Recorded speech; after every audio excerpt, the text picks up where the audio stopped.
there with you with, ooh, okay. I'm right there with you with the physical, realities of womanhood being somewhat troublesome, but being able to, kind of uh, take, wherever we're at and still do our best. So I think for me, a win um, was definitely after listening to one of the lessons, like not blaming things on like, oh, like, well, I'm just like getting my periods, so whatever, everything's just terrible. Like really taking ownership of every day.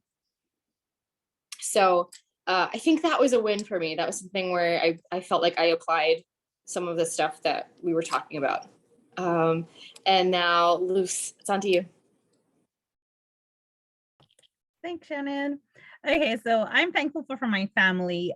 We had my brother's birthday was yesterday, but we celebrated over the weekend. And so my siblings came over and their spouses came over and my niece came over. So it was just really great to have that family time. And my niece is now bouncing in her little bouncer and we played music and she was bouncing and it was just such a joyful day to celebrate my brother. So I'm thankful for that. And my win for the weekend was I've had a couple of friends who kept telling me to go to the Latin Mass in a parish, which is maybe about a 15 to 20 minute drive away from, no, it's like about a 20 to 30 minute drive from my house. And I've always wanted to go, but it's at 8 a.m. And I don't like rushing to mass. I like taking my time. So that means I had to wake up like 2 hours early. And then I had to get there before, like I like getting to mass early just to prepare. And so I was like, every time they would invite me, I was just like, that's so early in the morning on a Sunday. Like that means I have to wake up at 6. And like I was just dreading it. I totally woke up on time, got there 45 minutes early. Like I was not rushing whatsoever. It was so great. And I loved the mass. And I was just like, this is a win because I love to sleep in. I will be the first to admit. And so 8 a.m. mass is like very early for me, but I made it. I made it with time and I loved it. So that was my win. Awesome. Thank you so much, everyone, for sharing. So Nancy might come on late tonight, and I don't think that Madison will be able to make it, but I did say if you can at all hop on, do so. So that is the update with those beautiful ladies.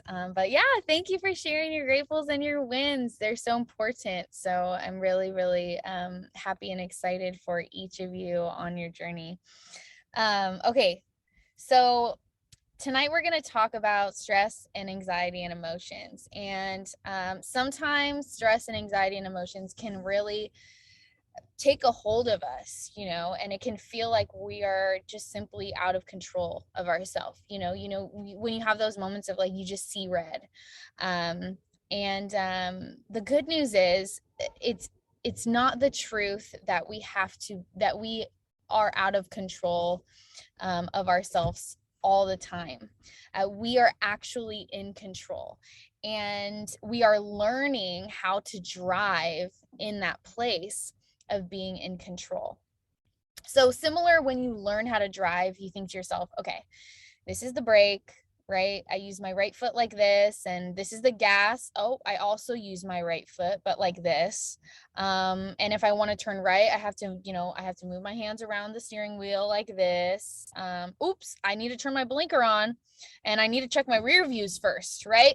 So there's those sort of moments in our own personal journey of learning how to be in control of our emotions and even our thoughts in our mind. So we have this beautiful journey that you and I are both on to be the master of our bodies and the master of our emotions. And each of you ladies are continuing to get better and better every day. This news that we can learn and are learning how to live out what and the way that we desire to be in this world is the greatest news. glory to God for free will and his mercy in the process. Am I right? Because we all need his mercy over and over. It's definitely a journey. Okay, so let me share my screen real quick. Share my screen, share my screen. Da, da, da, da, da, da, da. This is the transition music. Okay. All right, so recalibrate and replace. Okay, so recalibrate is a verb, right? So it's active. Okay, recalibrate is active. I looked up recalibrate on the internet and I found a couple of definitions that I liked that I wanted to share with you ladies. So calibrate is, or excuse me, recalibrate. And then it says, calibrate something again or differently. Another definition is to ascertain the caliber of something, which I thought was very interesting. I'll say that again. To ascertain the caliber of something. The next one said to adjust precisely for a particular function. The next one said to standardize something, such as a measuring instrument, by determining the deviation from a standard, so as to ascertain the proper correction factors.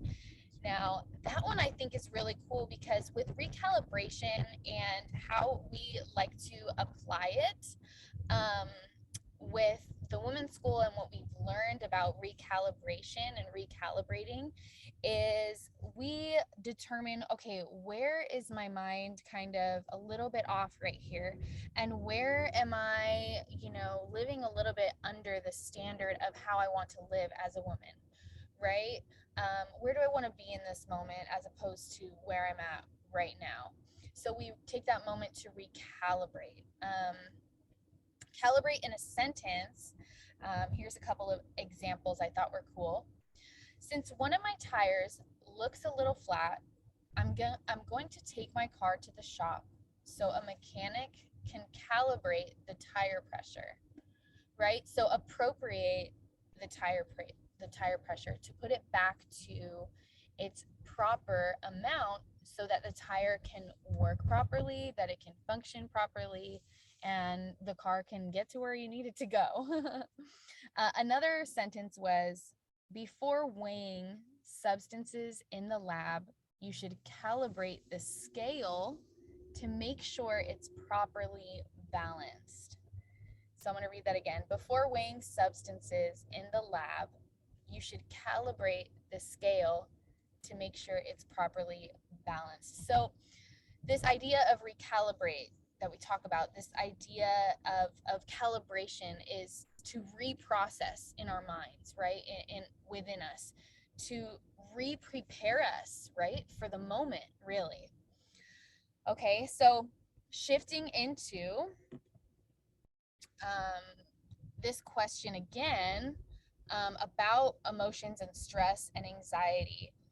What is recalibration? So I wanted to offer a moment. If you want to share, you don't have to, but I just wanted to open it up to see what is recalibration for you ladies. What does it mean to you?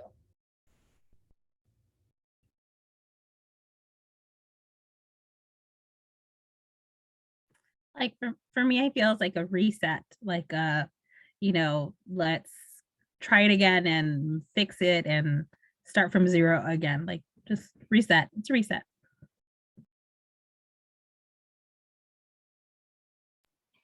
For me, it's to recognize those emotions and recognize that stress and that anxiety and refocusing on I guess like mindset and just kind of focus on recognizing that it's there and processing it and recalibrate like the way that you're going to react to it.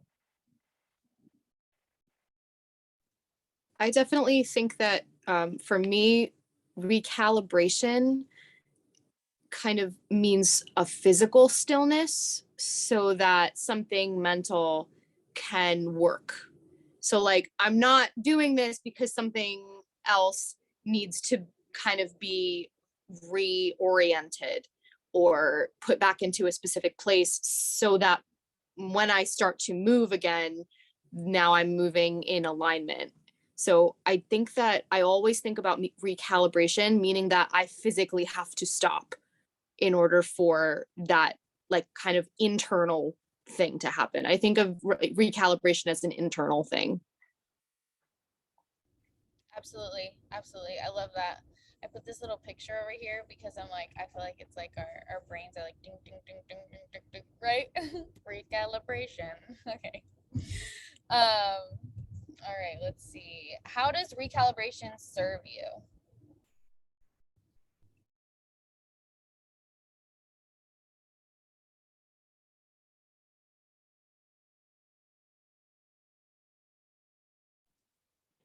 Is this what we're calling out? We're like speaking. Okay. So I think I really connected with the image of the gears that you put. I definitely do think it's the brains moving.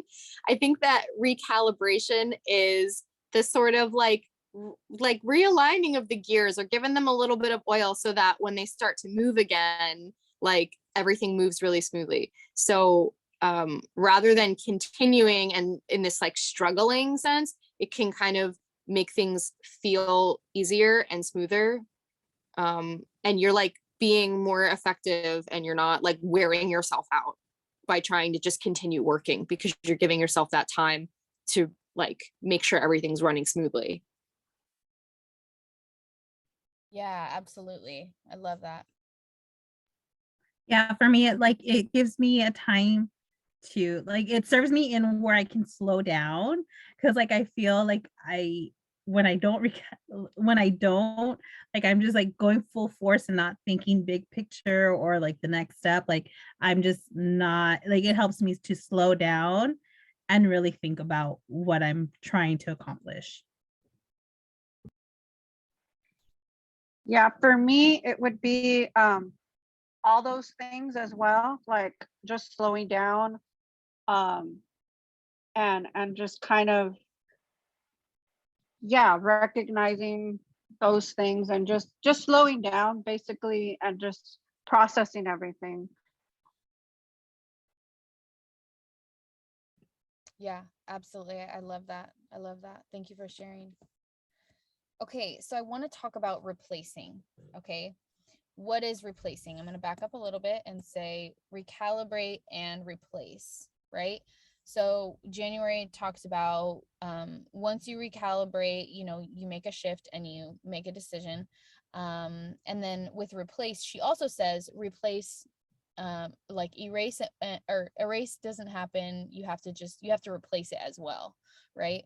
So you have to fill that space with goodness now, and with truth. So I put these pictures down here because replacing is, I really believe replacing is that opportunity to, once you've recalibrated, and it could be after a recalibration or it could be just, you know, you're rewiring, right?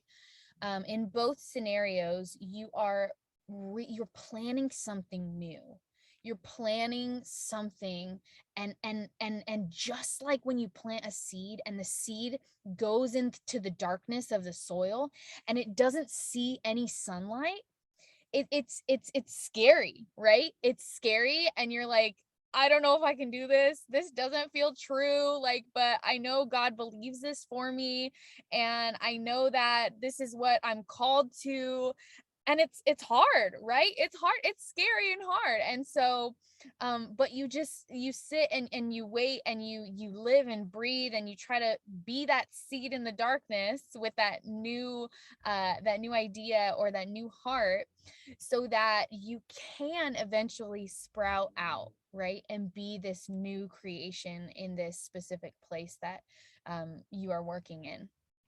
So I just love that idea of when you replace, it's this opportunity to grow, right? And really to build a beautiful, oh, where did it go? No, darn it. I had these beautiful oh, here it is. What? How did that get lost? Okay. I had these beautiful pictures. So in how does replacing serve you? And I want to hear from you ladies after this. Okay, weird. That's so interesting. It totally wasn't there. Okay. Anyway, how does replacing serve you?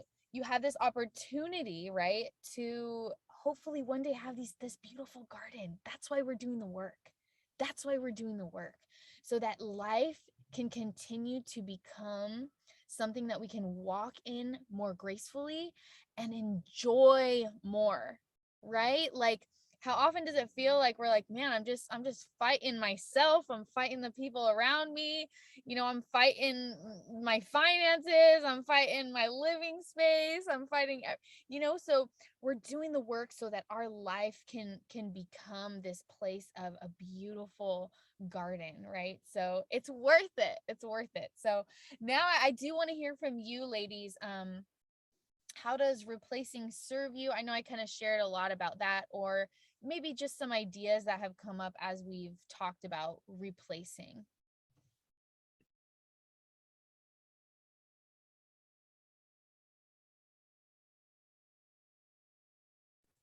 Okay, this is not about my life, but one of my favorite movies is The Vow with Channing Tatum and Rachel McAdams. I watch it every once in a while. That, like Pride and Prejudice, I love romantic films. I just sob and eat ice cream, and I'm like, oh, this is so beautiful. And in like The Vow, I'm sure you guys have seen it, but basically, like, you know, there's that whole big moment where Rachel McAdams' character, they get into a huge car accident and she like loses all of her memory of her husband and like their love and everything. And so now they have to deal with so much stuff because of where she thinks she's at, and she doesn't remember all this stuff. And so much of the movie they spend like time on trying to get back the memories that were lost. Like they're trying to get back to where they were. And it gets really, really difficult. Other things get in the way and they're not able to do that. But then by the end of the movie, she kind of goes through her own journey, arrives back at a time where she's able to receive him again. And then there's this moment where they're like, do you want to go back to that restaurant we always used to go to? And he's like, no, let's go somewhere new. And there's this moment of like allowing the past to be the past. And like, instead of trying to get back the memories, now they're just going to make new ones. Like, because that's now they're together and they're ready to like make new memories and be together now.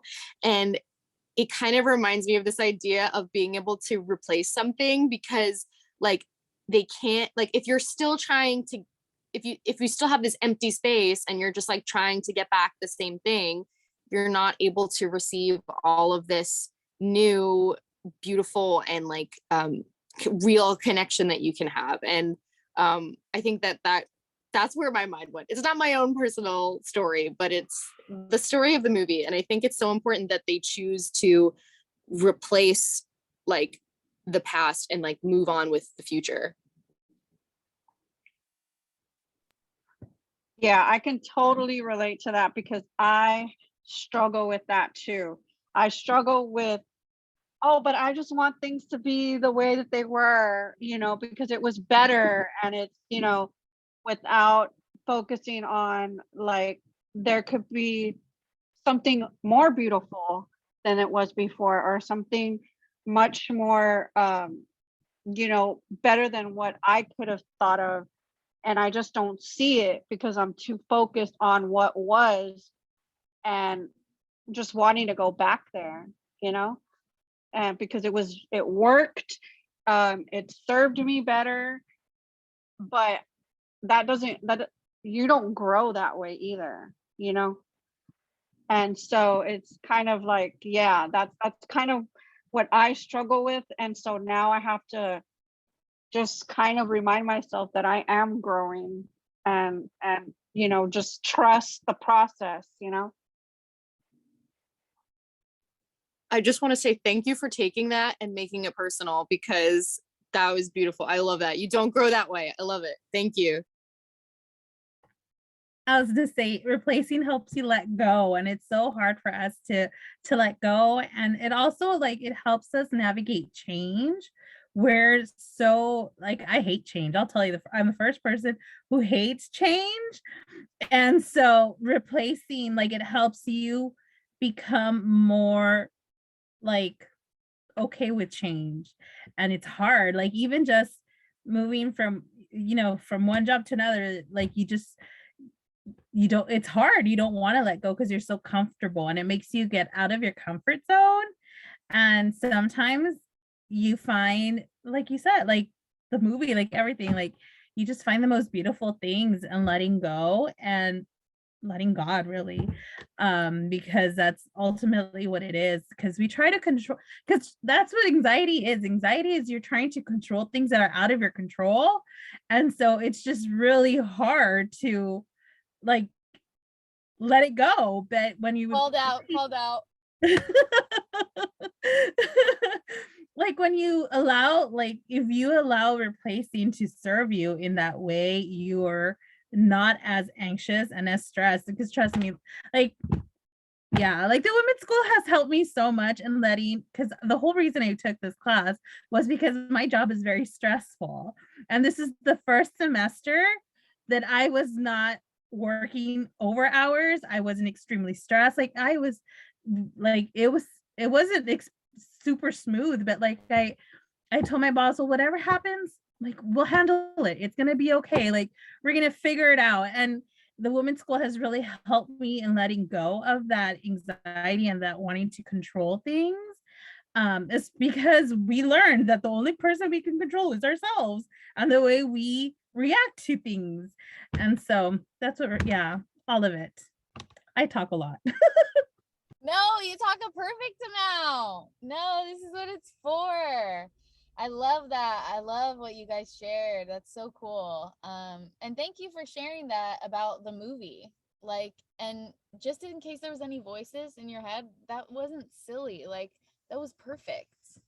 Do you know what I mean? Like, God can speak to us in films, and especially like give us these messages that we might not hear any other way. He's like, I gotta reach them somehow, and that spoke to me just about embracing the change, and that even though they had that beautiful time in the past, it's like, and it doesn't change that it was beautiful and powerful and amazing, right? That's why they wanted it, and that's not bad, but it's just that is what it is, which is the past, and I love the letting go and letting God. Like we've heard it 100 times, but it's like it hits again, And then like anxiety is like it's you freaking out about things that you really just can't control. I love that. I was like called out. I'm like, okay, wait, that's the Lord speaking to me too. So yeah, thank you for sharing. So I want to talk briefly about emotions. Okay. So emotions is something that we also have a responsibility to stay sober in, right? I just learned some good language in these past couple of weeks about, when you kind of like, you're just like talking from a place of passion, and you're like angry, but you're like, your heat's a little there, but you're trying to be chill and stuff like that. So the wording is noticing when you are emotionally hijacked, right? So like noticing, okay, am I speaking, am I in this conversation to listen and respond, or am I in this conversation to listen to try to have an answer to give back, right? Am I in this conversation to seek to understand first and then be willing to and just listen and then have your opportunity to be heard as well later, right? Because you're allowed that as well. But So noticing when you're emotionally hijacked, and staying sober is not just something that is done in regards to alcohol, right? And even in the scriptures, it talks about that, right? Like staying sober emotionally. And yeah, so I want to talk about some of the ways that are helpful to living sober emotionally. Okay. So, and you can feel free to drop some in the chat if you think of more as I'm sharing. So number one, and these aren't in a particular order, but just ideas. So exercising, right? So exercising regularly, and it doesn't, a lot of times we can be, perfectionists about it. And it's like, well, if I'm going to exercise, then I have to do this much and I have to do this, because we're all women of excellence, right? And we want to just do the best. But even just having that little bit, like taking a walk, going outside, getting that vitamin D going. So exercising, making time for recreational activities and hobbies, eating regularly, our well-balanced meals, right? Like eating well, getting ample quality sleep, right? Something that I love about being in the women's school and being a strategist, and also having walked through it myself and continuing to go through it, is that we are learning human formation, and we desperately need that in our spiritual lives as well, that we are spirit, but we are also flesh, and we are called to honor God in that. And so we have to take care of this, what is our temple, right? Our body. And so when we, exercise regularly, when we get good sleep, when we eat a good meal, like that's a prayer, right? Like that's a powerful prayer. So when we take good care of our body, that is powerful, and that is holy. It is holy, anyhow. And then practicing some relaxation strategies. So like obviously prayer, right? Prayer, meditation, or using your scripts. If you like to do yoga, like doing some form of yoga that's Christian, or just like, not the crazy yoga. Don't go wacko on me, no. And really just taking time for yourself. Healthy living is very difficult sometimes in our crazy world, right? With all the responsibilities that we have, but it's possible. And when you take that time for yourself, you have a date night with yourself, or you say, I'm sorry, I'm busy tonight. Like you make that plan to be with yourself. You can take that time to reflect and say, okay, where do I need to serve myself so I can show up better and be a better sister, friend, daughter, coworker, whatever it is, right? Aunt, cousin, where do I need to, and you take that time by yourself. Like where do I deserve to be loved, right? That I have responsibility to love myself, that I'm not doing the job that I deserve, right? How can I step up in loving myself?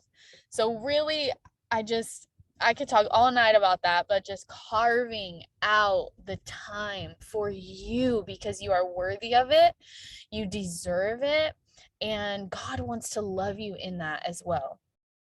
So yeah, so that's my little tidbit on sober living emotionally. Okay, does anybody else have any tips or tricks that they have for emotionally staying sober? I want to share really quick right now what you were talking about, being taking that time by yourself. About 5 years ago, I went through a really hard breakup, and it was like it broke me spiritually, emotionally, everything. And so one time I was sitting in confession with Father Jorge, who was a friend of mine, and I told him, like, I'm really struggling with loneliness. And then he told me, it's because you're focusing on the wrong word. It's not lonely. You don't see it as loneliness. You should see it as solitude. And so I came home and I Pinterest solitude. I looked at all the different like quotes for solitude. And it really did help me focus on myself and being sober with my thoughts. And now like I have to have alone time, and that's where I really feel like I can get back focused and feel good. Even if it's just sitting and watching a movie, or if it's just sitting and reading a book, like I crave solitude so much. Or journal, even journaling is really good for me. And it's ever since, I mean, he told me 5 years ago, and ever since then it's something that's stuck with me, and I absolutely need it. Solitude is my favorite, one of my favorite words now.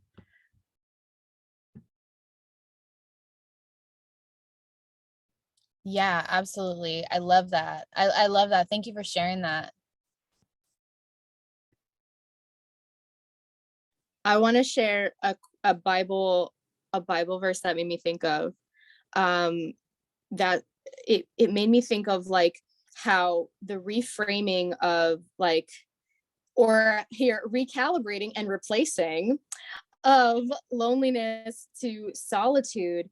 And I loved that you were like, oh, now I need it. Now it's like, now it's a strength. Now it's a thing that rejuvenates me. And it made me think of the verse. I had to Google it. I can't quote the Bible like verse. I have to like Google which one it is.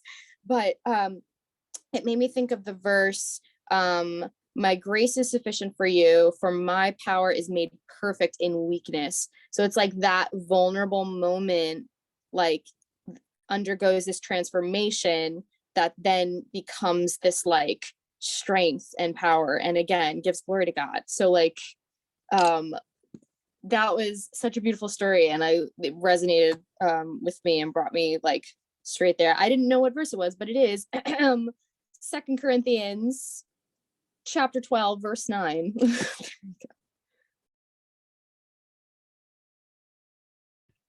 Thank you so much for sharing that. So beautiful. So I'm going to take a little pivot here.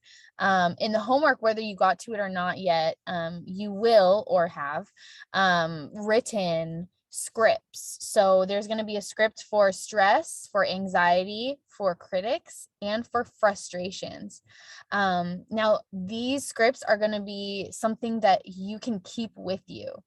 So take a picture of, once you write it, take a picture of it and have it heart it, like put it in your favorites, like have it on your phone, have it on you, or write it on a little card and like keep it with you in your purse. So I'm really excited for you to get to that if you haven't already. It's really, really, really great stuff in the homework. So I want to ask a couple more questions. I love it. Let's keep the conversation going. So I wanted to ask what is causing, actually, that's the second question to this first question. Describe how you manage negative circumstances. And the follow-up question to that would be, what is causing your reaction? So describe how you manage negative circumstances. And you can, if you want, so you don't beat yourself up, you can give like, you know, on your not so good days, and then also on a good day. How you manage negative circumstances.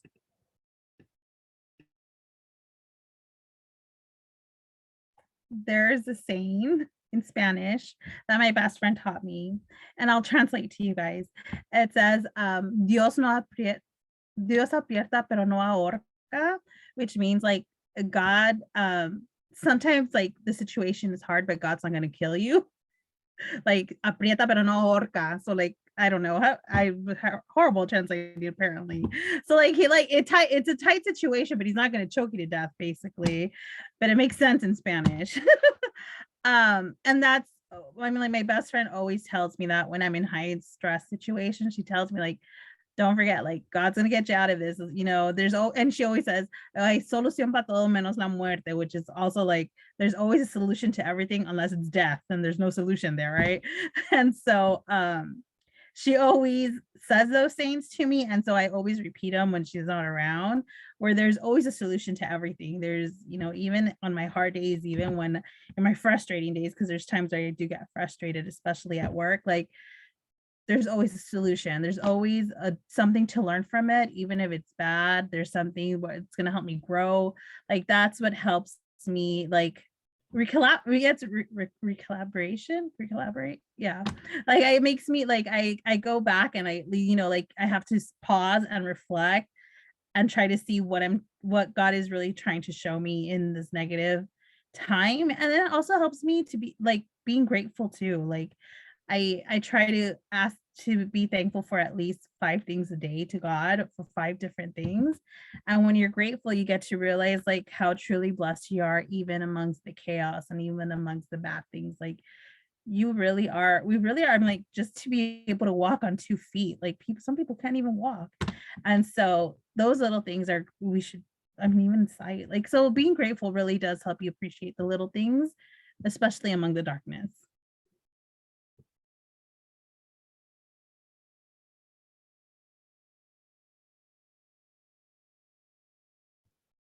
I think that's awesome.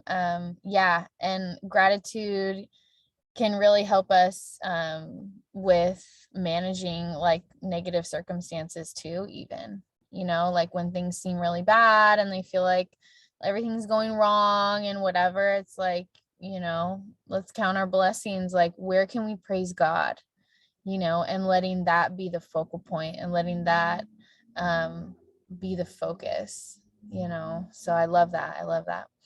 The next question I want to ask is, do you allow your emotions to react, or do you allow your emotions to control how you react towards people?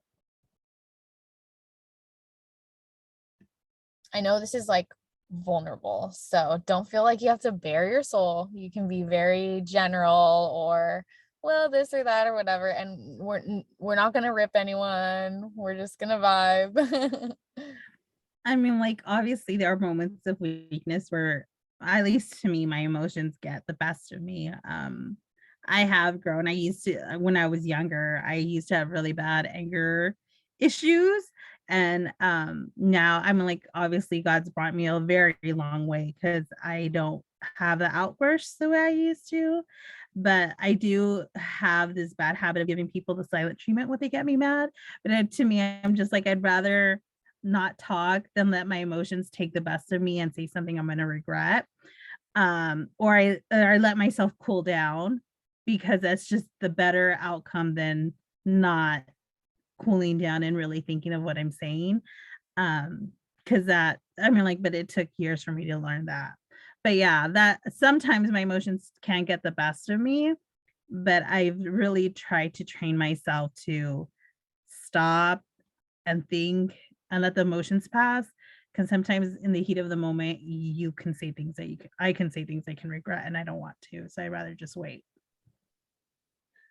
I want to add to this because I definitely am. I'm an emotional person. I say it, and I in the same way that I think that this can be a negative, where like if you're very upset or angry, it can lead you to act or speak in a way that's not who you want to be, and unkind. But I think that there are other times where when I lead with my emotions in my relationships or in conversations, it's a good thing.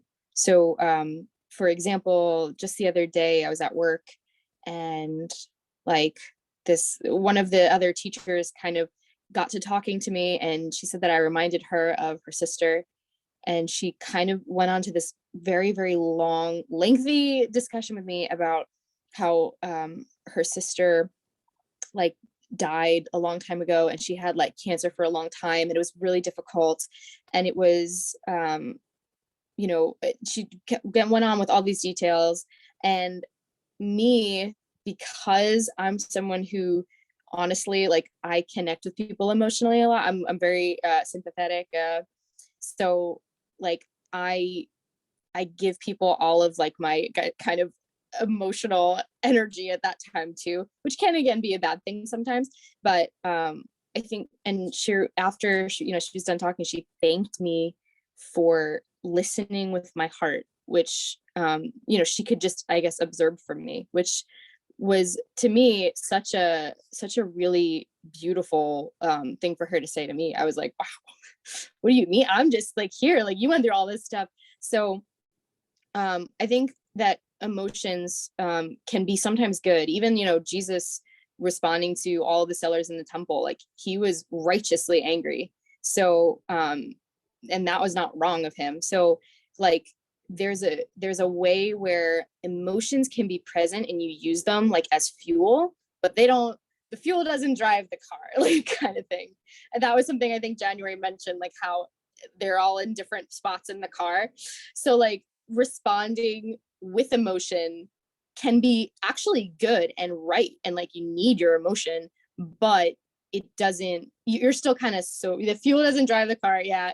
You're still kind of like so like you're not out of control, if that makes sense. So like it's good to respond to people with sympathy and with all of that emotional energy. And sometimes maybe it's good to kind of give people like the what for, be like, listen, that's like really not good. Like, so yeah, I don't want to like demonize emotions here, because I think it's good, but like I definitely can make sure that I drive the car, because I can get emotional to that point too. So I'm guilty.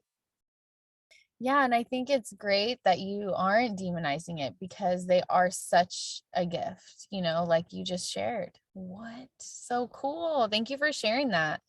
It's so powerful, and that's something that only a heartfelt emotional presence can really shift somebody's heart with.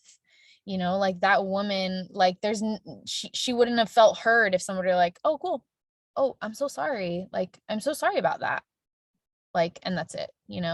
But like there's a presence about it, right? It's like your eyes are locked in, like your heart is there, you're leaning forward, like you're emotionally there. And so yeah, totally, that's beautiful.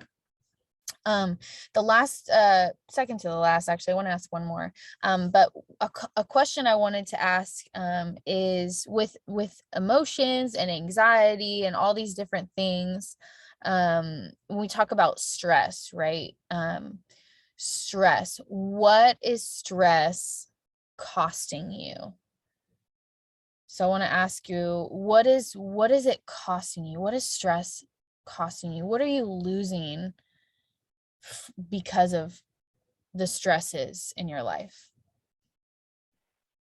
Oh, for me, it's my mental health, my physical health. I mean, yeah, those are the two main things for me that I can say stress caused me. When I'm stressed, that's where I feel like I'm not in control of my emotions, where I let the emotions take over. And it's a struggle for me, because I'm not the type of person, and I don't ever want to be the type of person that like lets my emotions get the best of me. And so it's kind of hard, it's kind of difficult, because I've been taught and conditioned that you are supposed to control your emotions, you're supposed to control like your feelings. But now I've learned that there's a difference between that and like processing that. But it's tough for me, because I also have to teach in our parenting class that I work, where how to process feelings, and how to teach your children to process their feelings. And so the very first thing in that lesson is like, feelings were never meant to dictate your decisions, how you react, and all of that. So to me, when I hear that, it kind of feels like, okay, be in control. But again, it's like, what Shannon was saying is that it's a good thing sometimes for them to, so it's a balance. And so for me, it's kind of hard. Like I always like, which way, so yeah. Yeah, thank you for sharing that. And that made me think like, we have to be very, myself included, when I say we, like we have to be very careful about not beating ourselves up about our emotions, you know, even with language of, you know, and I say this too of like, you know, I'm an emotional person. I think Shannon, you had mentioned that earlier, right? Like I say that too. And it's like, I have to be careful that when I say that, I think of it positively if I'm going to speak that, right? Because think about this, whether good or bad emotions, they can serve us. If our emotions are bad, they are telling us something. They are telling us we need to step back. We need to, this is not like sober-minded Christina, right? Like I'm not emotionally ready to have this conversation. I'm not, or maybe it's like I'm not emotionally safe. Like sometimes your emotions, like if you're feeling uncomfortable and you're like a little bit anxious and like maybe you're around or some guy is treating you wrongly, right? Like they save you too. Like it's important that we listen to them, right? And I love what you were saying about Liza, like of course not letting like them make our decisions, right? But also sometimes we do make decisions, we listen to our emotions and then we make the decision after listening to them. That's why you're talking about processing and stuff like that. So important. I love that. So yeah, like honoring our emotions. And I'm right there with you as far as what is stress costing you, my physical health, my mental health, and then your physical health just pours into your mental health going downward more, right? So really seeing like where are my pain points, where are my pressure points, and then how do I kind of step and move from them, give myself a little bit of room to have grace there, right? To let God move and heal me or comfort me or rest with me a little bit here.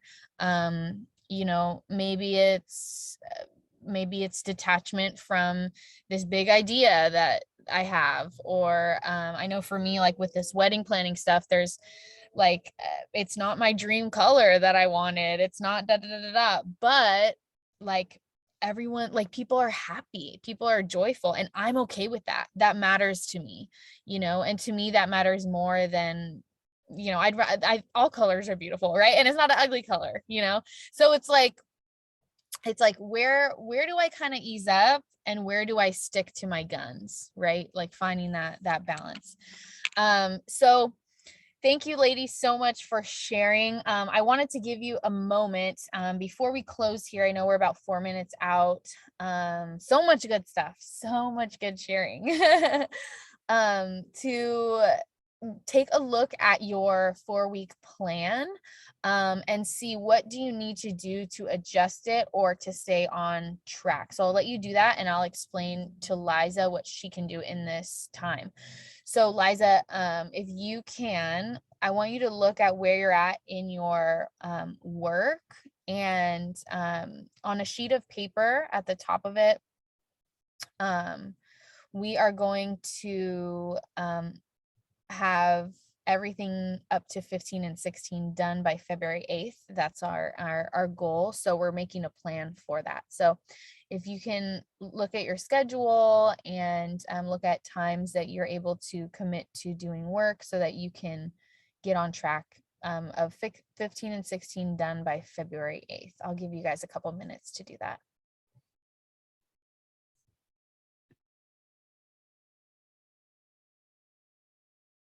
And give yourself some stars if you like accomplished. Cheer yourself on.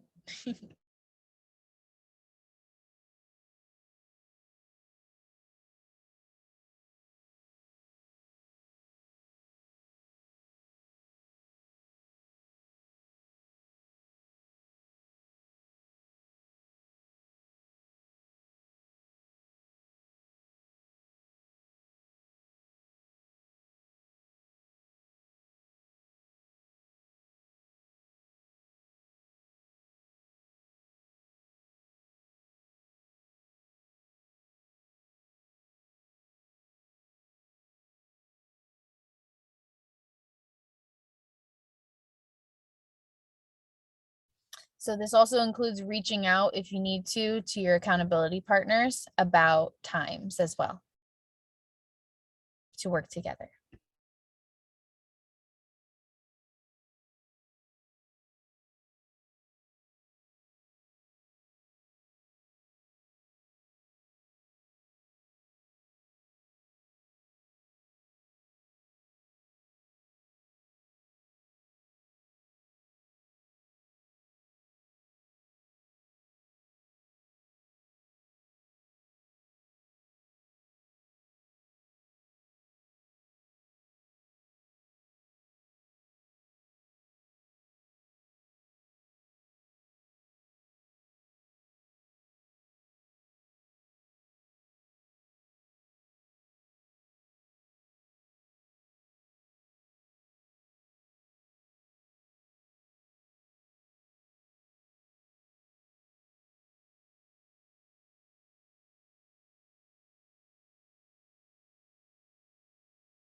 Are we gonna share our plan No. or?